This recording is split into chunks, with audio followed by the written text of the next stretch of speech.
Around the outside goes the Audi R8. Look how much Miller's caught back into play. Exactly, Miller's still start jumper. He's not on second and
Good evening, ladies and gentlemen. Welcome back to Friday Nights. It's the Sim Racing Collective, TSRC for short, GT4 Series Season 1.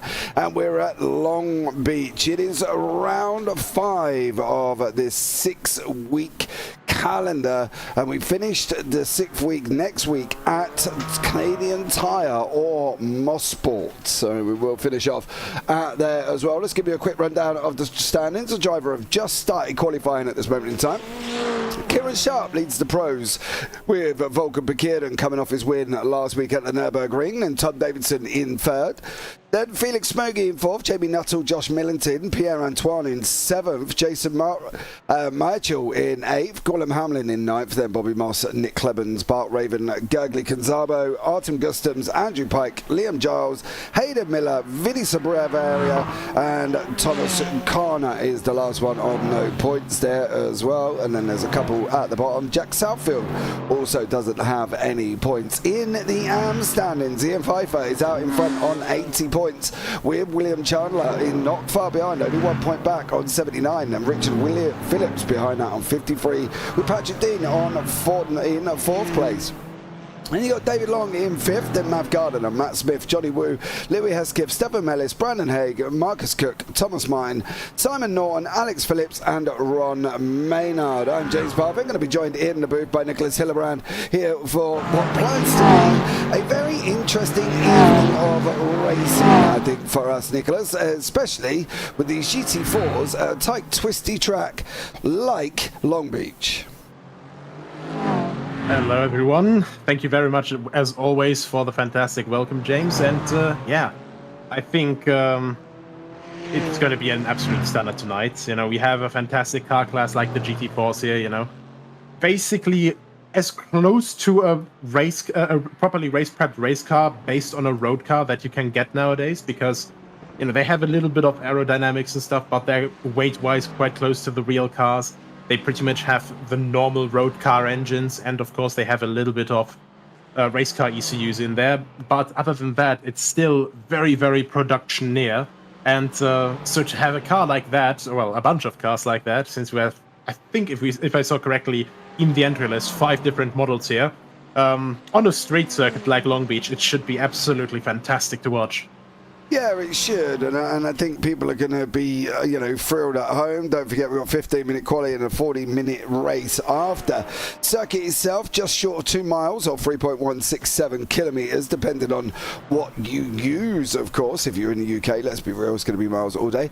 Good evening, Phil. Welcome in to you and Shrew One. Let's get car racing there as well. Come on, Tom. So, great job from Tom there, and Volker Bekirden as well. So, it's Tom Davidson and Volker Bekirden in the YouTube chat, who have got support at this moment in time. We've got Jack Sealfield out on the track. He's got a yellow and 2 purples, so Jack at the moment sitting on pole position here. This is where I think a lot of things could be won or lost at the final hairpin. Oh, for sure. In sim racing and in real racing, you know, this hairpin is one of those choke points, because we have a quite wide section there, you know, from the Firestone turn to the Indy left down to that hairpin, and then all of a sudden it gets so cramped very, very quickly. And that's one of the corners that actually has been on the circuit since 1975, since the first race was held here. And it's always been a case of very, very exciting shenanigans happening here.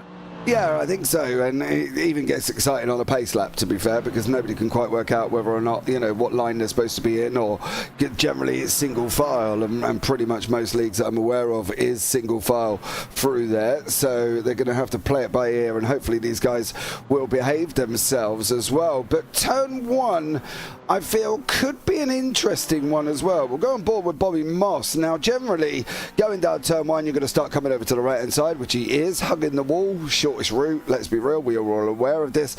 And then you might, if you're really comfortable with it, just keep it a little bit closer all the way down coming in. Now, you have to be careful at the end here, because it does give you a pit lane infringement if you are going over the line. I think you get a slowdown, if I remember correctly, here at Long Beach as well. But it's very, very tight. And turn 1, the person going in full speed, missing his braking points, ending up going into the wall, it's going to cause a car park if they get stuck behind it. Yeah, 100%. And after turn 1, you actually approach there with immense speed as you go through Toyota. Then after that, you have this very fun roundabout section. And I think one of the things that always catches me up when I watch this track in real life as well, they don't really put, so to say, like a wall there or anything. It's just the slight curb. And then they literally just cut across like the flower beds on the inside for the roundabout, which is just crazy to see. And like in IndyCar, I saw so many flowers get beheaded there before. So, they basically use all the space they can get. And after that, we have 2 more right-handers as we get to the first of the back straights that heads to Takate turn, or Takate turn, depending on pronunciation. I'm not so sure myself. I'm German, and these are English brand names, so you'll forgive me, hopefully. No, but I'm not going to forgive you, Nico. You have to go back and sort it all out. Get it right there, sir. Get it right. But yeah, it's this constant ebb and flow from Long Beach, where we go from extremely tight sections to really, really wide sections. Like here, exactly. We're getting out of that second right-hander after the roundabout section, and you get to quite literally 4 to 5 lanes of traffic, then a hard braking point again, a very good overtaking opportunity, but it's still medium speed, very, very wide again, like 5-6 lanes of traffic, and then here it goes tighter again as we go through the right-hander here onto Seaside Way. Yeah, I agree. I think it's going to be very difficult, and I think it doesn't really matter what car you're in. I think any car is at a disadvantage because, although it's not the longest lap in the world, and we can physically see that, it's probably one of the most difficult because of the way of the makeup of it is. As you said, it goes wide, then it cuts in tight, and then it goes wide again, and then it's tight again, and it's just like in and out, in and out, in and out. And when you look at it, you sit back and think, where the blinking Nora am I going to make an overtake here? And it's got to be down into turn 1. I think that's one of the only kind of overtake places that we've got here. You can, as you're coming round for the double right-hander. Now, this is one of these other corners that I've seen, Nico, that's really a very deceiving corner. So you can take curb there, but you do have to be a little bit careful. Now, one of the things here is a driver will be brave and take a tighter line. So while we're all the way out to the wall, there could be somebody on the inside during the race. And the same with this corner. He's going to go all the way to the left. Somebody will try and dive up the inside, and well, if the guy on the outside doesn't see it, Nico, well, it's just going to be disaster. Yeah, very easy to make miscommunications and misjudgments here, and especially like as you noticed here over that Pine Avenue crest to the right-hander leading onto Seaside Way, it's so difficult to get the maximum momentum with you because you just constantly want to stay on the acceleration. But at the same time, it's a bumpy acceleration zone, goes over a crest and then into another hard braking zone and direction change. So at the same time, you're basically just trying to keep the car as stable as possible, but all the racing ECU, the traction control and the ABS, they're all just working at maximum capacity, trying to make sure that the car actually works with you as well. And you just have one of those settings slightly too small or too high, and it takes away your power. It maybe takes away a little bit too much restriction, and you could have the problem of spinning out. Or you lock up, and then all of a sudden going onto Seaside where you're looking at that very, very unpleasant tire wall on the exit of the corner instead. Yeah, and let's be real about it. You don't want to be running into a wall.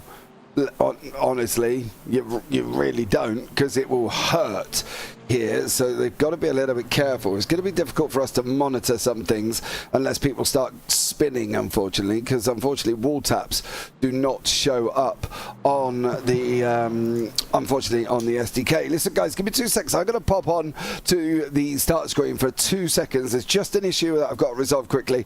Otherwise, we're going to be in a little bit of well, we could be stuck. So give me 2 seconds.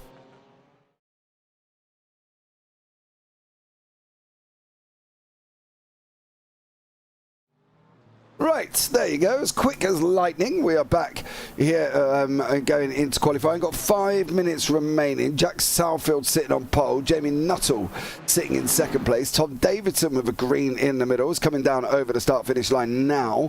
Is he going to improve on that one? 24.287.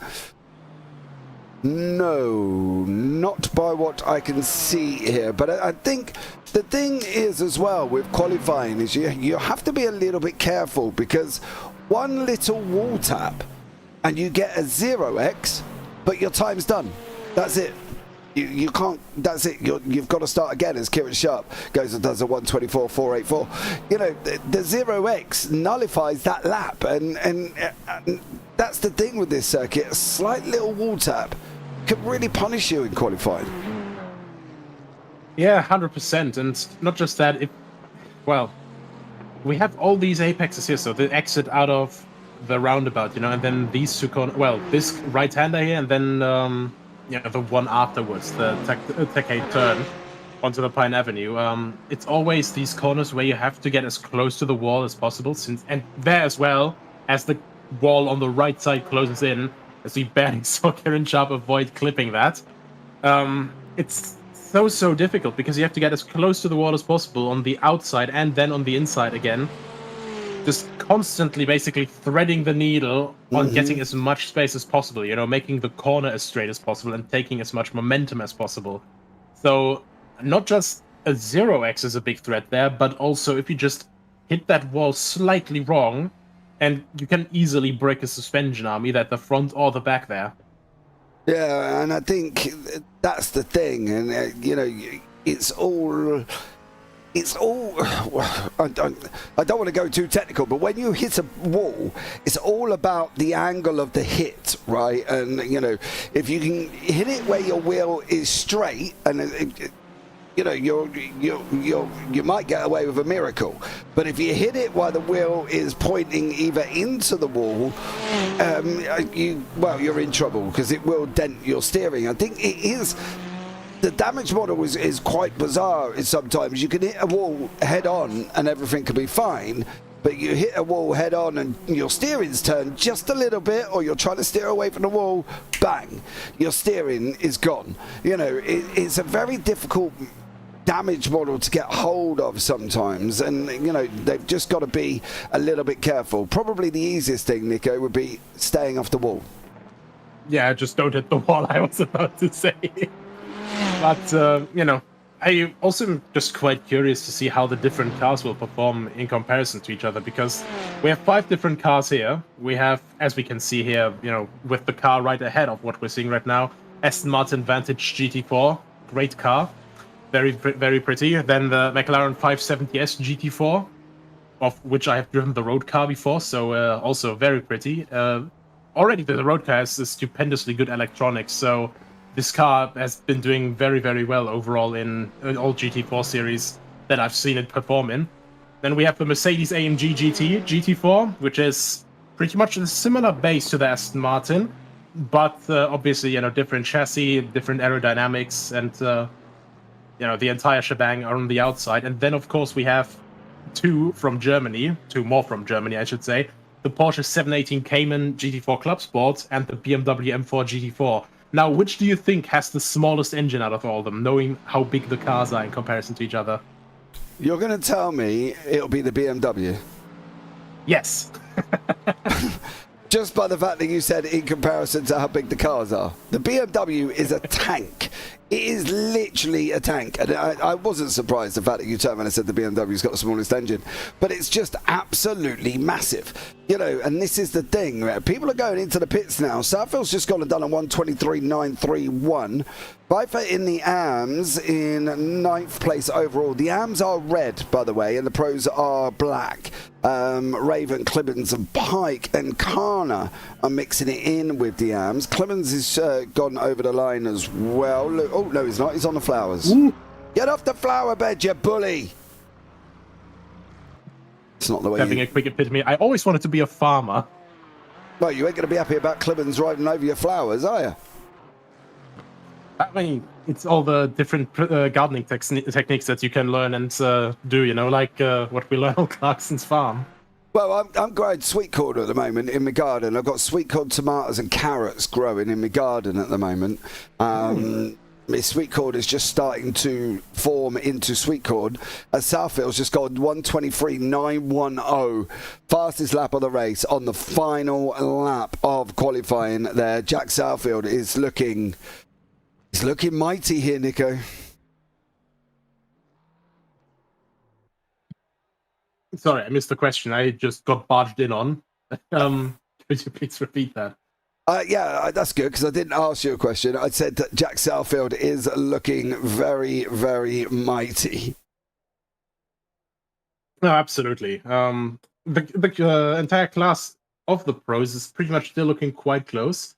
The top 9 are pretty much within 1 second, but you know, as I told you, you know, with the general rhythm of this track and just in general on the street circuit, the further you are at the front, the better. That's just an undeniable rule of thumb. You can avoid carnage way easier, you know. And Long Beach, especially at multiple of these choke points, you know, after the roundabout, after Pine Avenue going into Seaside Way, the hairpin, there are multiple choke points where it can easily happen that one car gets thrown around, you know, whether it's spinning by itself or it gets a tap or anything. And immediately the entire track is blocked. We have a traffic jam like the A1 in rush hour. Yep, absolutely. I do agree with you. And it's happened at multiple circuits, Watkins Glen being one, going up through the S's. But let's bring you up to grid for this race. Jack Southfield is going to be on pole position with Tom Davidson in second, Jamie Nuttall and Volkan Bakiryan in third and fourth respectively. Kieran Sharp down in fifth, leader of the championship. R2 Gustum sixth, Bobby Moss seventh, Thomas Kana in eighth, Gergely Consabo in ninth, Ian Pfeiffer in 10th, William Chandler in 11th, and Bart Raven is down in 12th place. Then we've got Nick Clemens, Andrew Pike, David Long, Louis Hesketh, Stefan Mellis, Ron Maynard, Matt Smith, Patrick Dean, Mav Gardner and Liam Giles rounding out the grid here as well. As expected, we are going to have a rolling start, and as expected, they're going to, well, I want to say they should, I would have thought, go through this single file. Now, I'm probably guessing that that would have been what Kieran had put in the driver briefing, to go through that last hairpin single file. Okay, yeah, single file is definitely a choice that I would make as well, I'm going to be honest, especially with the last corner. Yeah, you have to. Double file is just a bit crazy. Yeah, if you go double file, you're in for carnage. It's as easy as that. There's no other thing at all in that can be decided. You take double. Well, we know how it's going to work out. What's up with you? Andrew Pike, Mighty Small, yeah, and Ginger. Do you know there are times, Pikey, when sometimes I do wonder what the blinking Nora you are talking about. I have to be honest, I do love you coming into YouTube chat, especially as the fact that you're out on the racetrack, and I just completely lose sometimes. What are you on about? So there we go. Andrew Pike, thanks so much.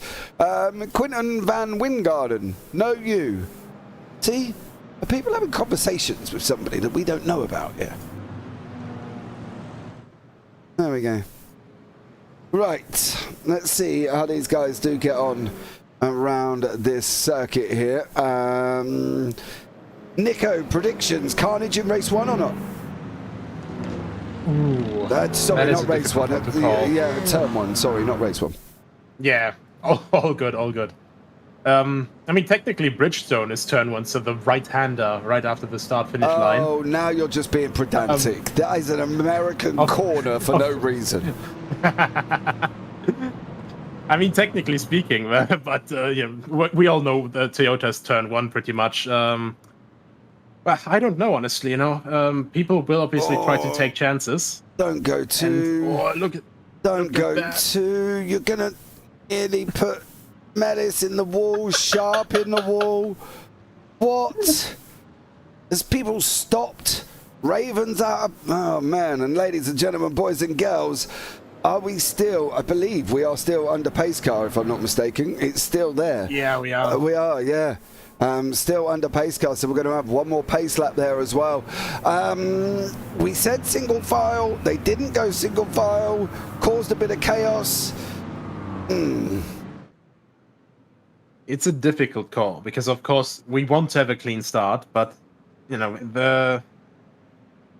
how would you say it? Tell a racing driver that he can't try to instantly go for a move down the main straight when it's one of the longest straights that isn't a straight because it has the bend in it.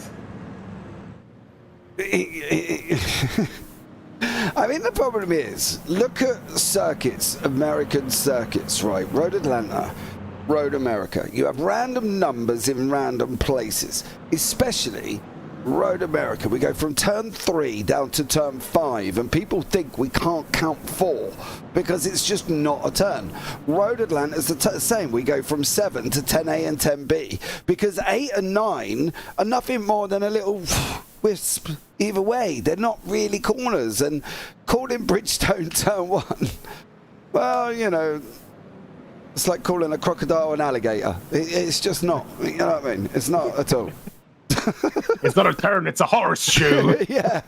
They say on an oval. That's what I mean. You can't call it a turn when it isn't a turn. Don't do it. Come on, sort it out, guys. Sort it out. Right, we've gone. I think some of us are single file, some of us are double file. So are we going to try? Are we going to try this one again here? Let's see. Oh right. My! I think this is going to be quite interesting now. It's got to be single file. Get single file while you can, and then get Jack Southfield to slow down and allow everybody to bunch back up again. If you keep trying to go too wide, there's gonna be. Do you know? To be putting it honest to you, if I was Jack Southfield and I didn't have to wait, as soon as I went round that corner and saw everybody too wide behind me, I'd be off. See you later. Gone. Adios. But they're not. They're still too wide. The pace car has gone in though. Yeah, it's in now. So look how far. Oh boy. They're literally at a sudden stop. But ladies and gentlemen, he has gone. Jack Southfield's gone. Adios. You. See you later, Jack. Jack's gone down the road, coming into turn 1, into Toyota, all on his own. That is it. Bye, gone. Jack's going to try and absolutely bolt away with it now. Bobby Moss and Art Gustams have just made contact. We've just had Thomas Kahn has just gone and hit the wall there as well. Nick Clemens, David Long have made it through cleanly, but Jack Southfield doing what I said he was going to do. You don't put him into single file, and you're going to have an issue, and you had that issue because now Jack has absolutely bolted. Hayden Miller, universal iRacing rule to go single file for the last turn. I agree, whoever goes double file isn't a true driver. Well, I don't know about that one. That's a little bit harsh, but yeah, I do agree with you. Unwritten rule, single file, gotta be. Because if you look, and you look at the gap now between first and last, it's almost 30 seconds. It's almost nearly half of this lap. They are now behind, because of the fact that there was just mass confusion going around that final turn. Gotta say in fairness as well, so we did lose to Liam Giles. I don't know what happened there, but currently in last place, that's Andrew Pike, and I did see from the corner of my eye, going through Toyota for the first time, he did tackle it a bit too aggressively, and I think the tires just weren't quite there yet, so he did probably spin out there. Well, this is what Pikey did going into turn 1. Attack, and yes. And he hit the wall, so there we go. Quite nasty. Yeah, David Long looks like he's just lost a little bit of time as well. Piper's under pressure from Gagli Consabo, and behind that is William Chandler, Bart Raven and Nick Clebens. Southfield 2.3 seconds out in front, absolutely bolted away. Kieran Sharp's tucked in there once more as well. He's up behind last week's winner, Bekirden, of course, who took the win at the Nürburgring. Great job from him, but the gap is that spread now is getting to the point of where it really is quite wide, almost 31 seconds to last place at the moment. Pikey there down in that final place, 31 seconds back from the leader. Maybe it's something to look at next time if Long Beach appears onto the calendar. Yeah, absolutely. I mean, it is just one of these tracks which, how would you say, the exception confirms the rule. So, well, generally, like, the rule here is also that you just have to be a bit more careful. And especially with that last corner, you can see, like, everyone's basically following this one line. And I think that was Moss hitting the inside of the wall there as well. Oh, David Long, Louis Heskev. Sorry to cut you off there, Nico. Give me 2 seconds. Oh, good. David Long. Is he going to get turned? He's coming into the final. Oh, no. He was very just deep. Yeah, he was just very, very slow there. And the timing system's just picked up and gone, oh, he's had a crash. Well, he clearly hasn't. Bart Raven in that biggest car with the smallest engine on the race circuit there. It's got Nick Clebens. I've got to be honest, I do like Nick's livery. I think that is absolutely beautiful. And he's got William Chandler, the leader of the Pro-Ams, in there as well. So great job from these guys as these guys continue to fight it out here. And I think it could be quite an interesting one. Chandler and Piper are really close in the AM standings. And they've got to, you know, there isn't a lot between them. I think it's like 1 point going into this round. That's going to be an interesting battle over this round and the next one. So just in general, the lead standings right now are still very, very close between both P1 and P2s in Pro and Am. Kieran Sharp only 7 points ahead of Volkan Bakedan, and Piper is only 1 point ahead of P2. So these guys will be on edge. They don't want to make mistakes, and yeah, then when the mistakes happen, it's all the more frustrating, and they want to recover as quickly as possible, which sometimes triggers more mistakes. Yeah, absolutely. I agree with you. You know, the problem is the pressure that you put on yourself to try and get into a position to make a move. It then adds more pressure because you feel like you have to get somewhere and get it done really, really quickly. Like, you know, the likes of Andrew Pike, who is an AM, is a pro. He's got to be careful not to rush the moves that he's got in front of him now, because we are on a tight track. There isn't a lot of room. He's down 7 places, so he was only 15th in the timing standings anyway. And if he can't get this right, should we say, and people around him are doing the same speed, Andrew Pike could finish in 21st where he is right now. Yeah, and it's just really, really rough because, of course, these guys, they're not obligated to just let him through. This isn't Formula 1 rules or something where, like, oh, I'm the leader, I'm the upper class, I have to go past, you have to let me. You have to make that gap and actually work your way past, as he's now down the inside of Smith into the corner and uses the mid-engine layout of that Porsche absolutely beautifully to get a little bit faster turn in. But then I would expect him to make that move. I'm just worried that if he tries to rush the moves, he's going to be in trouble, you know, and that's the thing for me. Tom Davidson and Jamie Nuttall from the Cracked Racing, Tom Davidson TSRC Esports in this mix as well. We've also got Clemens here with William Chandler alongside us currently. These guys going side by side down into turn 1. You need to be a little bit careful, Mr. Chandler. Don't jeopardize it. The problem he's got now is by kind of allowing Clemens and Raven and Consabo, they're in between him and Pfeiffer, and he needs to be there because there's only 1 point separating them in the AMs. Yeah, and well, they're obviously going to be trying to profit from that as much as possible. You know, Pfeiffer is just going to be trying to run away, get as many cars in between them as possible, because even with the pit stop later on, you do want just always to have different class cars in between you. Steady. Because, Ooh, still side by side. Get it sorted out before you get to the hairpin, boys. There you go. But all the while that they were racing, Davidson and Bekierden and Sharp have closed in on them. So that could be a nice little tidy four-way. The problem is now Klibbans, he's got to either break away for Chandler, or Chandler's got to go for him again, because he can't afford Pfeiffer any more room in ninth place. You just saw the flash there of the Mercedes go past him. And as you said, with that 1 point deficit, 2 rounds to go, he needs to be as close as possible. Yeah, absolutely. And between first and second place, you do have pretty much 6 points in the point system. So any point more, you just don't want this gap to grow any bigger. And even though this is, another round to go after this, anything can still happen there. You just want to minimize the loss as much as possible. This will definitely be weighing on Chandler right now, because he just needs to get past Klibbans. He's noticing that he can keep up the pace. They're both in mid-engine cars, one of them in a 3.8-liter twin-turbo V8, that's the McLaren, and the Porsche in the 3.8-liter, very Porsche-typical flat 6, naturally aspirated.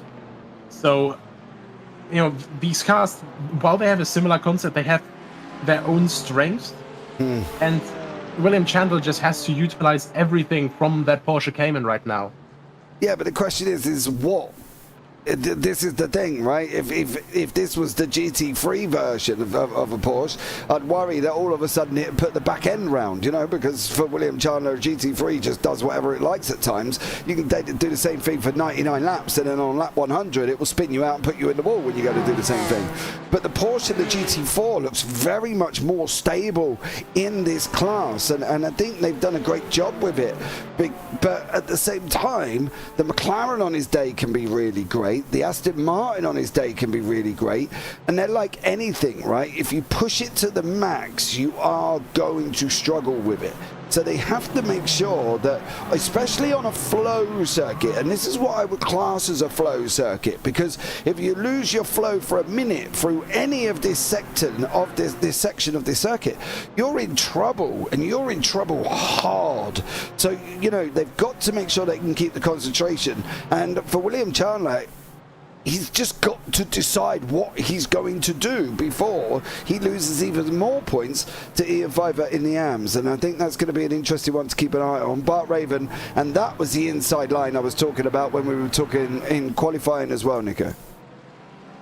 Yeah, and that's such a rough one, because he obviously tried to get that move down. Consabo obviously tried to take momentum and leave the space as well, but just as you tried to leave the space on the outside, you could see how close he was cutting it to the tire wall on the outside. So really tricky making a move work through there, because the guy on the outside, even if he wants to leave you the space, all of a sudden you have... that was close on the outside. Yeah. And Kunsaba actually comes in for an early pit stop. Yeah, well, he's got the opportunity. If he can make it work, why not? If you're stuck in traffic, get in. There'll be no point hanging around. Long's in as well. Consabo's just dived in. You're stuck in traffic. It's pointless. They're losing time to Pfeiffer by nearly a second, 1.3 seconds per lap to ninth place. Get in the pits, get out of the way, and try and jump over these, because you need to try something different, and this is what they've got to be looking at doing. Bekierden has got Sharp tucked up nicely in the McLaren, and although people don't like the McLaren, and some people don't like the car in general, I've driven the McLaren and it drives pretty well. It does suit my style, but then, to be honest, I'm a commentator. I don't really have a style. I just drive it, put my foot on the pedal and go, Nico. Is there a strength of a car here at Long Beach as we go through the right-hand or a Firestone turn, then round the Indy left here? Is there a strength of this circuit that these guys can really utilize this McLaren? Well, mid-engine cars, they are a lot easier to adapt to fast direction changes. So, for example, around the little twisty bit with the roundabout, the McLaren and the Porsche will be a little bit better there. And the McLaren also has a quite potent twin-turbo V8, generally speaking. So despite its smaller size compared to the two 4-liter V8s from the Mercedes and the Aston Martin, it's very direct, it's very powerful, and compared to the Aston Martin there, you can see how it's just a little bit easier, but also a little bit more fidgety on the direction changes. So you have a more lively way to get in there, but also, getting the proper weight shifting completed, it's a lot more direct, so it can feel a bit more oversteery, out of control when you're driving it too on the edge. Yeah. Meanwhile, the front engine and rear wheel drive cars, they usually run longer wheelbase. The best example being the M4, having the wheelbase of half of the continent. They basically utilize a lot that the front end, the front axle, has the weight of the engine on it. So they have, for longer corners, they have a bit more consistent grip because they still have a little bit more extra load on there. I think they just clipped through some debris. Someone must have lost some bodywork there. Well, keep an eye out as these guys coming through. Let's pick up on 10th and 11th and see if we can see anything lying in the middle of the track. But Raven, they're in that BMW. Is there anything that's laying there? Can't physically see anything. Whoa! Where are you going? Nick Clebbins got that all a little bit wrong, but let's pick up on Jack Southfield's done a great job. He's coming around a double right-hander after Toyota before he goes into T-Cake turn there, and Southfield 4.9 seconds out in front. He did exactly what I expected him to do, waited for everybody to group up, wasn't told to hold, so he absolutely bolted. And to be fair to him, I'm pretty sure probably 100% of us would have done the same thing, but he's on his way now to the right-hander onto Seaside Way is Jack Southfield from the TSRE Sports Boys. There isn't a lot you can say about Jack at the moment, apart from the fact that he's done what everybody else would have done when you as a leader are not told to hold going around that final cone. And, I mean, in the end, even if people go like, oh, well, isn't that a jump start and all that, if there are no instructions there, it is his liberty to, utilize any advantage he gets. That's basically racing. You use every advantage you can get because you want to beat everyone else on the track. And right now, that 5-second gap, as, well, the Battle of Britain behind him for positions 2 to 5 is ensuing, he's basically just leaving a bit of a comfort gap. Now, for him, it's not to think about if he wants to just push out this stint as long as possible, or if he maybe wants to try and get an earlier pit stop in to get some fresher tires to try and, undercut them. Yeah, to be fair, he's probably in prime position, sorry, when my teeth don't work, because he can just go as long as he wants. He hasn't got to make a decision if he's got to overcut. He hasn't got to make a decision as Clevens and Chandler are going side by side down into turn 1. McLaren on the right, Clevens on the right-hand side, coming down into turn 1. They are as they are, and all the while these are doing this, William Chandler is losing time. He has to make a decision. People have gone around him. He's got to look at making a decision now, because you are either getting held up here or you're just not fast out there, Clemens. You've got to do something to try and get onto 5. He's 6 seconds up the road here, Nico. Is there a decision to be made here for William Chandler? Is there something that he needs to now look at and go, I'm going to have to go in. I can't get past the guy. I can't clear him. Is it worth taking that pit stop? And I am wondering if it's actually worth taking it at the moment, because as it would stand right now, he would basically come out right in front. If it's a fast pit stop, that is, he would come out right in front of the lead group pretty much, which is one of the difficulties with Long Beach as well, because you have to make sure where you come out for the pit stop. You don't just look at the front, go, okay, I can't go past him. Pit stop time, I'll go around him when he comes in. It's at the same time looking, where will I come out with traffic? Monaco is insanely infamous for this, basically winning the race just in the pit stop, just undercut and ta-da. Yeah. But around here, it's still an insane problem, simply because you have well, comparatively little overtaking chances unless you force the guy in front of you into a mistake. Yeah, well, at the moment, on an average of what the pit stops have been, I've got him on the track map. You can see the P position in the silver there. That is his rough pit out position. So give or take, he's going to be down in 13th and 14th, as if he goes into the pits right now. Now, that is obviously just a rough guide. You have to take into consideration probably around about 100 meters either way of that P. But he's going to be within that area somewhere, Nico. You know, has he left it too long where, you know, don't get me wrong, he's still going to be in front of the others, but Piper's going to be down the road. You know, he's going to be well down the road. He's going to be no different to where he is now as he's left it that long. You know, and I think overall, I would have, me personally, I would have gone in when Kunsabo went in, because he cleared the traffic. And now if we look at Kunsabo, he's got nothing around him. He is running at full speed, and I'll say at full speed because in conjunction to William Chandler, he's doing nearly 1.2 seconds a lap quicker lap times in clean air than what Chandler is doing, sitting in 10th place well ahead of him.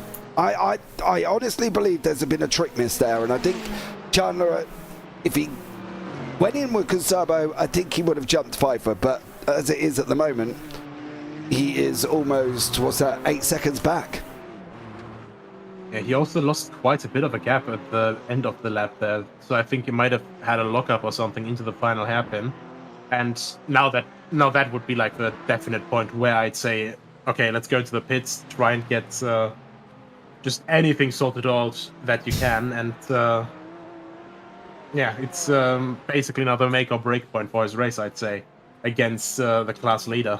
Yeah, Hayden, I do agree with you. He doesn't show up to any of the races. Then when he does, he wins by a mile. He's talking about Jack Southfield here out in front, of course, winning by 5.8 seconds at this moment in time. Sharp, Pakirden, Davidson and Nuttall, they've been in and around each other for most of this race. I'm not overly worried about these guys at the moment because I can't see any of them really jumping anybody else. When you've got a lap time of a 1:24.26 with Nuttall, 1:24.2 with Davidson, 1:24.33 with Pakirden, and 1:24.25, nobody's really going anywhere, Nico. They're kind of too close together. Unless, of course, Kieran Sharp can make a run on Pakirden if he has a little bit of a problem. But you get what I mean on the lap times? They're so close, I wouldn't even expect them to swap positions. Yeah, really, really close right now. And you know, it's sort of like a David versus Goliath thing right now. Goliath being the three Astons together, and well, David, Kieran, in the McLaren there, as the only car that isn't an Aston Martin right now in the top 5. And well, everyone likes the David and Goliath story, and yeah, in general, you know, McLaren is also just an absolutely astonishing brand in racing history. So it's always great to see one of their cars doing well, in my opinion. Yeah. I agree. However, what was can you remember the single seat in the middle of the car? Yes, McLaren F1. But, oh, yes, it was the F1, wasn't it? Somebody asked me that the other day, and I was sat there. Do you know when you sit there and go, yes? Can you remember the name of it? I was like, no, I can't remember the name of it. But yes, I know the car you're talking about. I would have loved to have one of them. That would have been amazing. 2 more cars actually copied that feature recently. I think the Glickenhaus SCG 004 and Gordon Murray's T50 concept with the screaming V12 from Cosworth in the back. Yeah. What a day. Fantastic cars. Oh, that car would have been amazing to have. You know what I mean? Let's be real. I think pretty much most of us would have loved that car. Bobby Moss is in and out and coming out in, well, he was on target for 11th. He could be 13th if Pike can get past him here. I think Pike might be a little bit too far back. I think it is. Bobby Moss is going to come out in 12th place. A great job from Bobby. Kunsabo has gone that fast. He's caught up to Matt Smith. And that is what we were talking about with clean air from Gurgley Kunsabo, what he can do. Absolutely just closing the gap, obliterating it. Now the problem is, again, you know, he's gotten out of his clean air bubble, which allowed him to go that fast, and now all of a sudden he has a slower car in front of him. And he can't just drive through it. He's obviously going to try and make a move here now. Matt Smith, actually, I think... Is he pulling to the side and letting him alongside? Might be, yeah. But then that's okay, realistically, Smith is not as quick as Consabo, 124.72, 126.22. Is it worth Smith fighting him, do you think? Oh, Patrick Dean has jumped back to the pits here. What did you do, dear sir? Is this going down into turn 1? It is, by the looks of it. Oh, brother. And that is exactly what we were talking about when we were talking about steering. Look at that. He hasn't even got any. He can't. You can't. Nope, it's not happening, mate. Not happening at all. And that was the slightest touch on the wall with his steering turn left, Nico. That's one of the problems. Yeah, the problem is his steering was also still turned in, you know. He's basically got this terrible no moment where he just outbrakes himself a little bit. The ABS kicks in a little bit too much, so it takes away all of your braking. You still turned in, you're trying to get around the tire wall, hit it, and of course, because you hit it with the steering turned, the steering arm essentially just goes, okay, cool, time to invert myself. And yeah, that's just an awful noise when you hear it in person. I unfortunately have heard that in person. And yeah, just in general, an awful feeling as well. And you could see he was still trying to keep the car straight, then turn in still relatively quickly to try and get it back to pits quickly through the roundabout. And as soon as he went into the roundabout, there was just nothing he could do. No turning right at all. Yeah, Kieran Sharp is the first of the front 5 to blink. He's gone into the pits and now he's out. Stefan Mellis has gone in. So now it's all about what Sharp can do and where he is likely to be. So where is Kieran Sharp? He's on his way around the flower bed. If we put Jamie Nuttall on a rough position of pit out, if he pits now,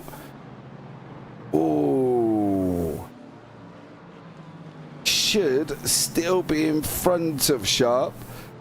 But as I say, it is a rough estimate of where he will be. So, yeah, big decisions for these three now, knowing that Sharp has dived in. Well, Bekirden said, nope, I'm going in as well. He's going to come out, give or take, nearly in and around Kieran Sharp here. This could be a big move for Bekirden. If he can stay in front of Sharp, he might be all right. Yeah, and the big question is now if it was actually fast enough, you know? Like, if he's hit his mark, I think. Yeah, he is. So everyone's just quickly doing the service, you know, refueling. I'm not sure if they are taking tires. I don't think they are for this one. No, I wouldn't. They wouldn't take tires for a 40-minute race. No hope. You would be surprised sometimes with depending on the tire wear and all that. Oh, he's gonna make it. He is gonna make it. He is gonna make it. Still in front of Kieran Sharp. The undercut for Kieran Sharp did not work. Bekirden is still in front of Sharp, only just, mind you, but he is still in front of him. And give or take, as I said, 100 meters on a rough pit out position, and he is still in front of him. Now, are these two going to work together to make sure they're in front of Nuttall and Davidson come the pit stop cycle for them guys? Because that's what I would do, personally. I mean, it would be a smart strategy for sure, but the question is, you know, he just got out of the pit lane. Is Bekirden actually able to go full pace already, you know? Are his tires already on maximum temperature yet? Because we could see how quickly Sharp was basically just closing in over the first couple of corners, that entire section around the roundabout. But now he's slightly falling back. Maybe now in the slipstream again. So, yeah, honestly, I think they should try to work together, but it also all depends, you know, how Bekirden gets around with warming up his tires. They'll be up. They'll be up by now. I think they would be literally up and running. And Recon there, is this Jack's first race? Yes, it is, basically. So, yeah, it is his first race. Space Junior, instant replay on a YouTube live stream. That's sick. Well, this is iRacing, sir. That does give us the capabilities. We are able to do that in ACC, but only with certain software as well. And it doesn't always work, but it can work sometimes as well.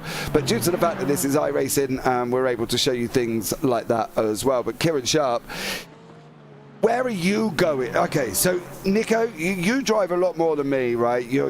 You know, where do you go from here for Kieran Sharp? Do you press Kieran for the position, or do you sit there and think, well, if I haven't jumped him, how the blinking Nora am I going to jump Davidson and Nuttall? I've got to follow. Surely they've got to follow. Yeah, the question is how they will hit traffic in the end, you know, like... They're clear. These guys ran... They're clear. Clemens is the only one, and he's in 6th up the road, and he's not pitted, so he's going to be moving himself. Piper's not pitted. Gustams has just gone into the pit, so they should clear him as well. And then they're clear right the way round, all the way round till to Toyota or more, when they got no open catch in 16th because he's too far ahead. Do you, as a racer driver, Nico, do you sit and follow Kieran because you know if you haven't jumped him in the pits, you're not going to jump Davidson or Nuttall? That's what I was referring to, you know. I wouldn't try to attack him right now. I would try to save it back a little bit, just to see where the other guys come out around us, you know. If I attack for sure, and right now Kieran's pace, it is fast enough to go for the top runners. I mean, Southfield is pretty much clear by himself, but the other two are still right behind each other. They're still looking when to pit and where to pit. And at this point, I'm kind of thinking, you know, is there like a chance that they get held up before their pit stop by maybe an AM driver or something that has just pitted, or you know, hasn't pitted yet or something, you know? It's always about this overall situation, like, that you can't fully anticipate simply because there's too many factors in the entire racing situation playing into it. Do you know what? I don't know if Nico's ever thought about becoming a politician, but that was probably the most diplomatic answer of sitting on the fence I have ever had when asking a question. I've got to be honest here. He should run for Parliament, because basically it was either sit or attack, and then we get this lovely analogy from Nico on that one. I thought it was absolutely amazing.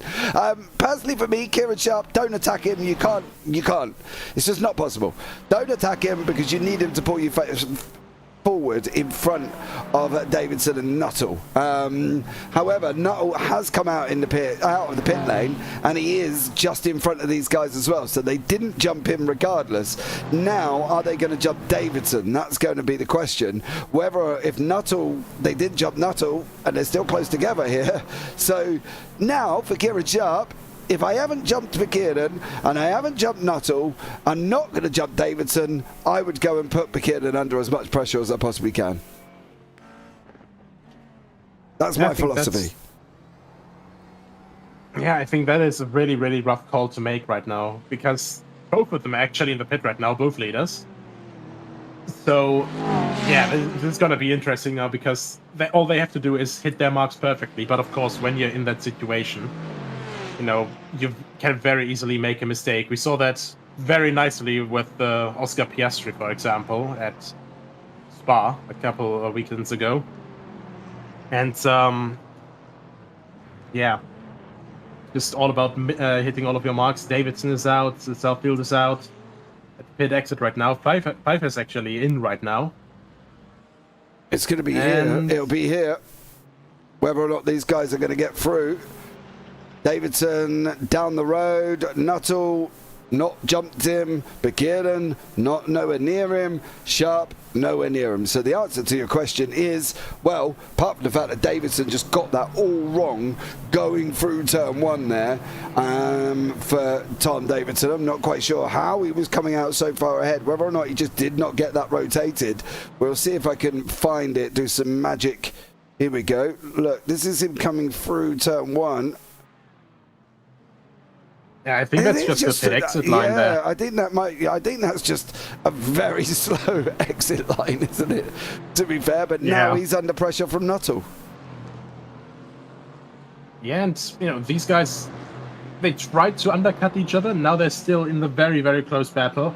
Another question is, when they will start fully pushing to attack each other, and if they want to risk Bakern and Sharp to gain on them in the meantime. Yeah, Louis Hesketh has done a stunning job here.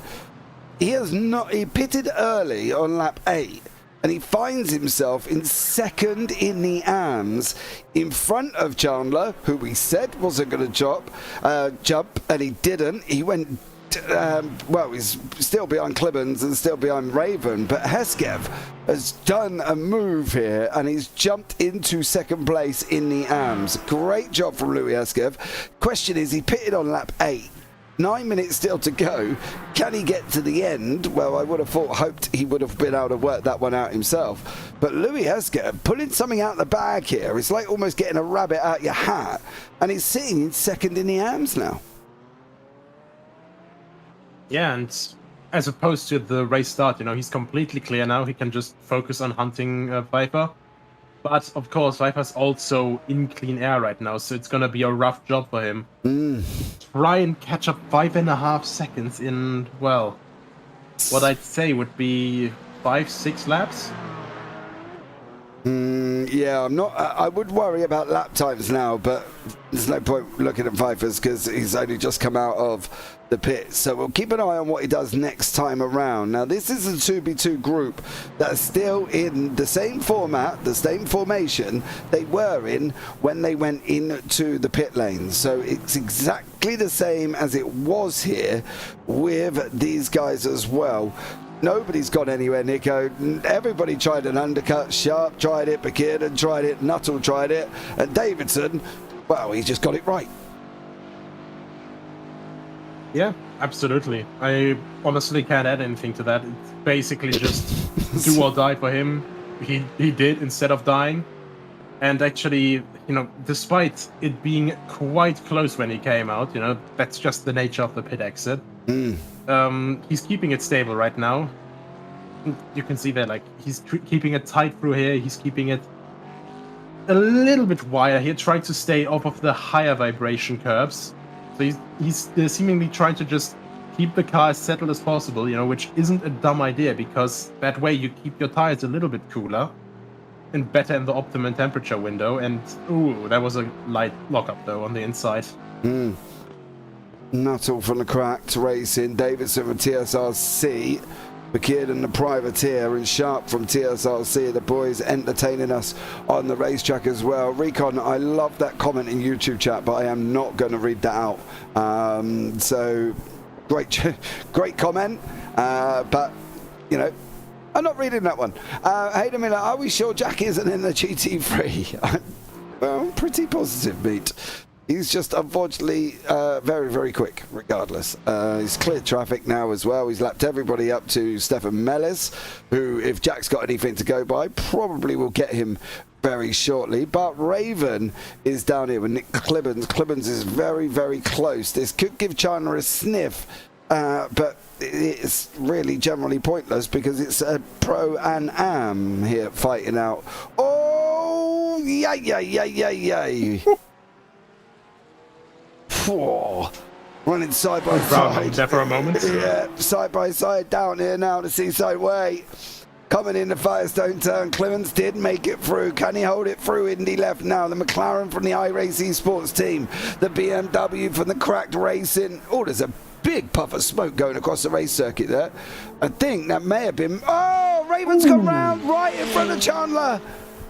Oh, no. Oh, but...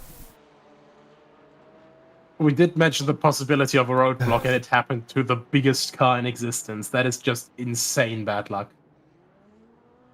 Oh, was there contact there? I think there might have been a very, very slight contact.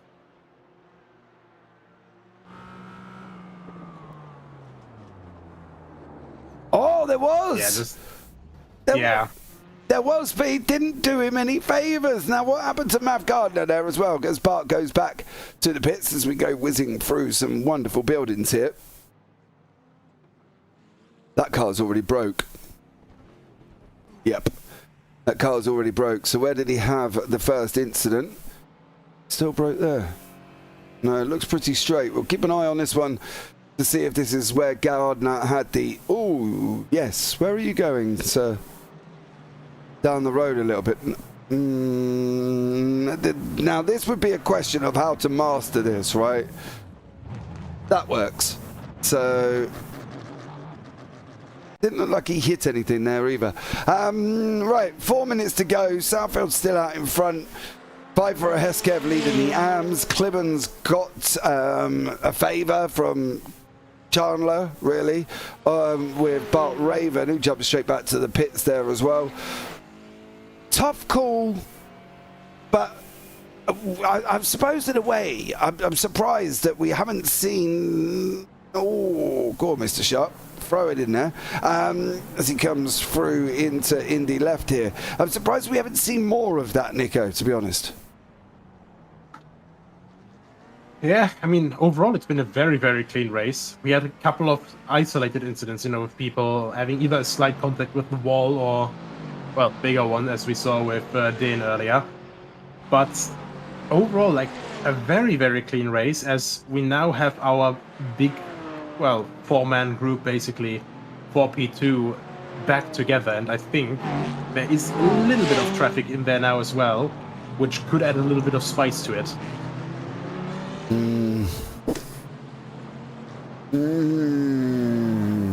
We got 18th and 15th, so that is Raven, who... Oh no, I'm sure Raven's still in the... No, I think he is back out on the racetrack, but... Yeah, Raven and also Ron Maynard here with the ever-closing Davidson, Nuttall, Bekirden and Sharp. This could be, I think, to be fair, 124, possibly the final lap here. We'll have to keep an eye on when Southfield goes over the line, Nico, but I think, what's he got at the moment? About 8 seconds. Is he going to get this job done here before... And is this going to be a Barney moment? I think it might be the white flag lap here. 137, 138, 139. Well, yeah, it should be the final. Saying that, I did not see Barney waving there. Oh, yes, he is. It is the final lap of the race. Yeah, so it's all about just, you know, Southfield bringing it home now. Well, at the same time, not all in... Sharp actually looking for a move there. You can see him staggered from behind Berkedan.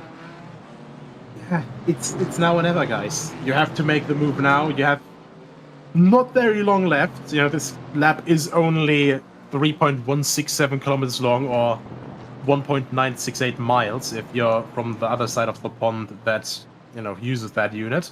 The proper way, you mean? Yeah, that's us. Yeah, just...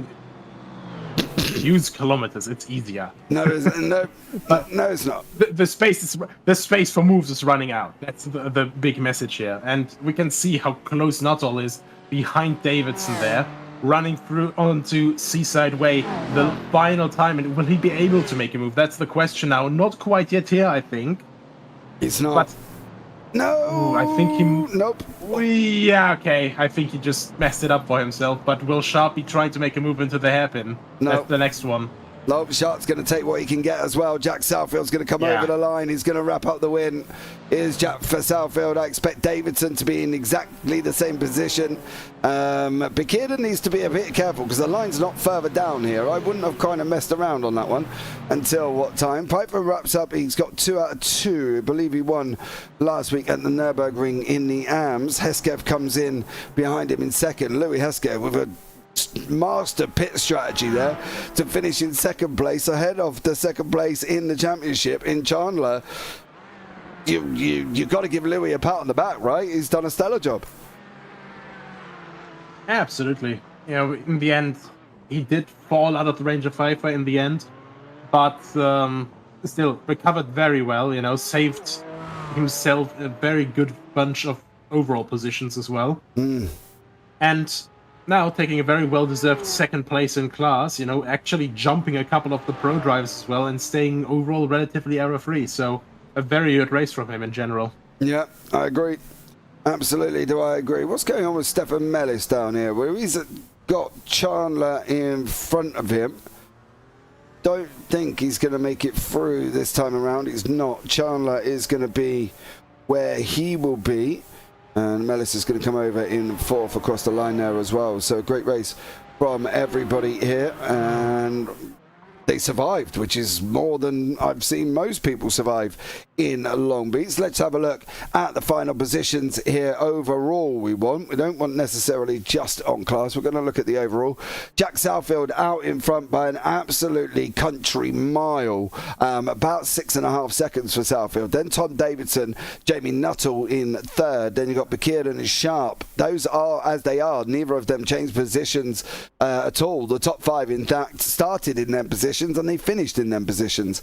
Bobby Moss in sixth, then Artur Gustams in seventh, Kogli Gonzalo in eighth. Ian Pfeiffer takes the win in the AMS, and then Louis Hesketh made a master pit stroke strategy, jumps himself up into second at the AMS. They're separated from third place by Clibbons and Pike. Chandler being the third place man, rounding off the final positions there.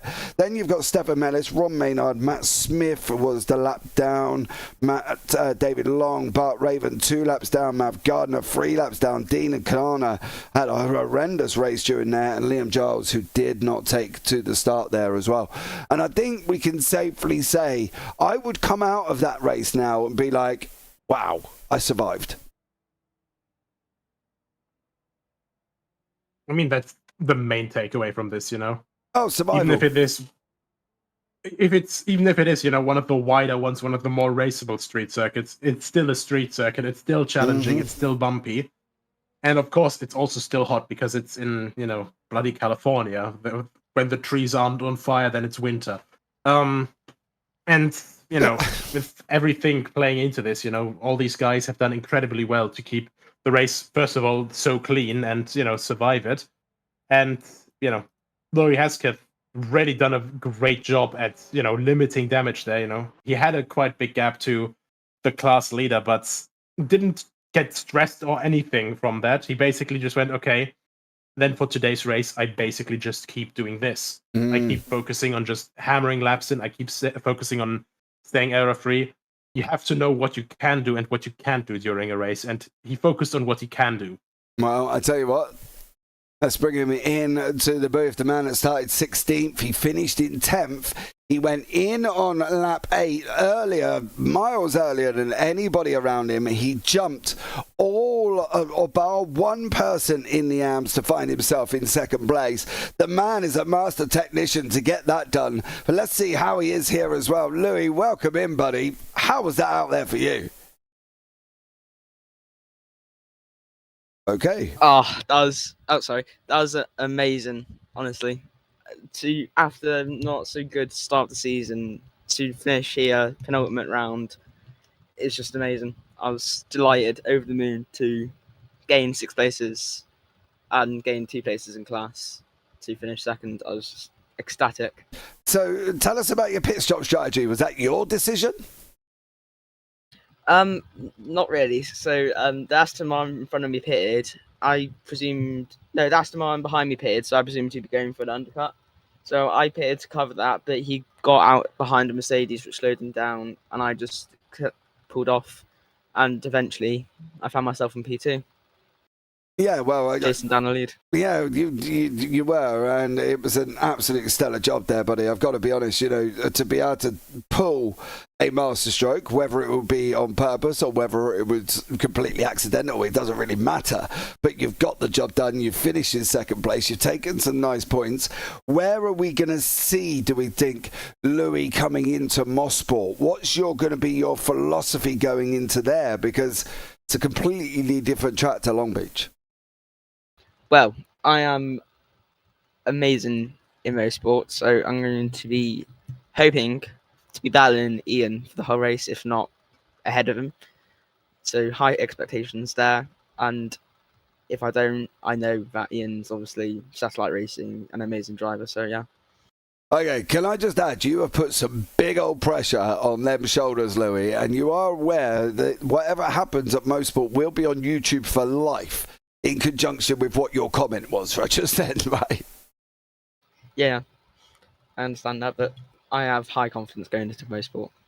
Okay, sir. Well, I'll tell you what, you go for it, bud, because confidence like that, you've got to be, showing us all your skills then, mate, and I wish you all the best of luck for motorsport, because, I'm going to be very, very interested to see how it is for you there as well. Louis, anyone you want to shout out before we let you go?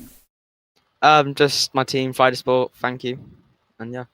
All right, mate. Well, thanks so much for joining us, Louis. A great job, mate. I've got to be honest, absolutely masterstroke here as well. So well done to you, and look forward to seeing this victory at Mosport. Thank you.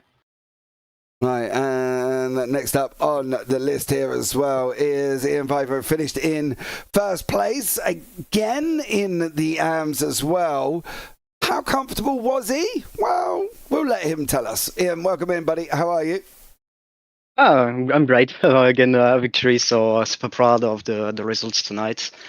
The training was I think the key, because it was very tight in the qualification, especially with William, who I'm fighting with for the championship. So I was giving everything in qualification to be sure to be in front of William, and I did it. And after the race, it's amazing pace, so it helped me to keep this first place and bring some decent point for the championship. Yeah, which you should go into. William was jumped by Louis Hesketh, and there was a few others in front of him here as well, so I'll be interested to see your gap going into that final round. What do we think, Ian, for you at Mosport? Are we going to see, King Ian wrap up the championship for that night at Mosport? It's I would say every competitor will say that we are fighting for the win. So I'm already try to fight for the win. But I know that Mosport isn't my favorite track. So the main approach will be just maximize the performance to don't lose the championship there. But if I can fight for the win, I will try my best for winning. So we will see. Because the competition is very high and tight, so it will be I believe it will be very close racing at Mosport. So everything is possible. I can tell you now, Louis has said he is extremely confident at Mosport. He thinks he'll be able to win, and he thinks that he will be able to beat you. So I probably would suggest getting that practice in, sir, because we've had fighting words from Mr. Louis Hesketh up top there. I will practice, because Louis is just a great driver as well. So it started a bit at the back, a bit far behind me. So but he made amazing comeback to finish in P2. So great job from him, and he can wait for a fight on the track with him. So so we can finish in the I'd say that with a great show for the viewer and for the final race. Mate, well, awesome job there, buddy. Anybody you want to give a shout out to before we let you go, mate? Well, not really, but I would say again thanks for Satellite, because as we practiced quite a lot for Long Beach 1 week ago, because on the championship we had Long Beach as well, so they give me little tips to gain a few seconds, and I saw that this training helped me quite a lot for getting as high as possible here in qualification. So again, this victory for them and for everybody who support me since the beginning. Awesome stuff here. Well, thank you so much for joining us, everybody. Look forward to seeing what you're going to do at Mosport next week. But for now, mate, take care. Thanks. Bye-bye. Okay, Nico, we have had an extremely confident Mr. Louis Hesketh going into Mosport. We've had a almost cautious Ian going into Mosport. We haven't had a William Chandler come into the interview booth who's going to be in that championship fight next week. Louis, fighting words, do we think? Is his confidence really showing through at Mosport? And he is going to go and beat him. Oh, them's fighting words for sure. And I'm honestly looking forward to that, because who doesn't love a good championship battle that's going down to the finish? But of course, as it stands right now, he would have to win. And in that case, then, I think Ian would have to be in third place, because now he would have around 7 points advantage, and 6 is what you get from first over second. So not just fighting words from him, but he'll also have to have someone else step up, so maybe he can convince a teammate as well.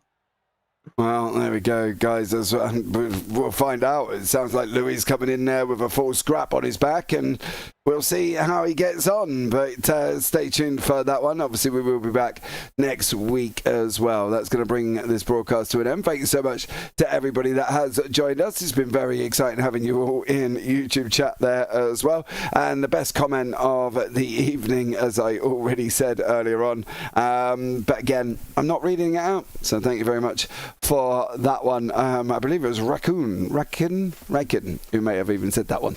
But for now, guys, that's going to wrap it up here. I've been James Parfitt. I've been alongside Nicolas Hillebrand. And as always, take care. Have a great week. And you never know, we might see you on the track sometime. Good night.